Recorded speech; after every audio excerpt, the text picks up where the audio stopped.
नमस्कार। आज हम करवा चौथ की व्रत कथा पढ़ेंगे।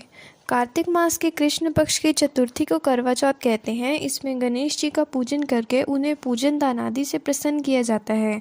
इसका विधान चैत्र की चतुर्थी में लिख दिया है, परंतु विशेषता यह है कि इसमें गेहूं का करवा भरकर पूजन किया जाता है और विवाहित लड़कियों के यहाँ चीनी के करवे पीहर से भेजे जाते हैं तथा इसमें निम्नलिखित कहानी सुनकर चंद्रोदय में अर्घ्य देकर व्रत खोला जाता है। कथा कुछ इस प्रकार है। एक साहूकार के एक पुत्री और 7 पुत्र थे। करवा चौथ के दिन साहूकार की पत्नी, बेटी और बहू ने व्रत रखा। रात्रि को साहूकार ने पुत्र भोजन करने लगे तो उन्होंने अपनी बहन से कहा कि भोजन कर लो। बहन बोली, भाई अभी चंद्रमा नहीं निकला है, उसके निकलने पर मैं अर्घ्य देकर भोजन करूंगी।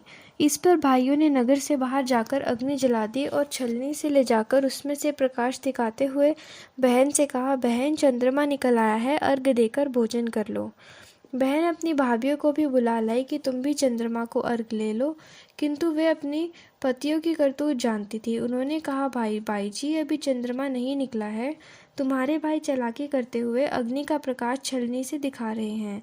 किंतु बहन ने भाभियों के बात पर ध्यान नहीं दिया और भाइयों द्वारा दिखाए प्रकाश को अर्घ्य देकर भोजन कर लिया।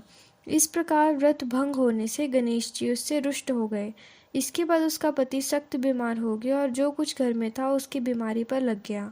साहूकार की पुत्री को तब अपने दोष का पता लगा तो वह पश्चाताप से भर उठी। गणेश जी से क्षमा प्रार्थना करने के बाद उसने पुनः विधि विधान से चतुर्थी का व्रत करना आरंभ कर दिया। श्रद्धा अनुसार सबका आदर सत्कार करते हुए सबसे आशीर्वाद लेने से उसने मन में लगा दिया। इस प्रकार उसके श्रद्धा भक्ति सहित कर्म को देख गणेश जी ने उस पर प्रसन्न हो गए और उन्होंने उसके पति को जीवन दान दे उसे बीमारियों से मुक्त करने के पश्चात धन संपत्ति से युक्त कर दिया।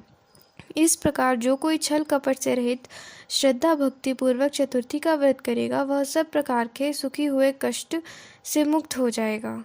धन्यवाद।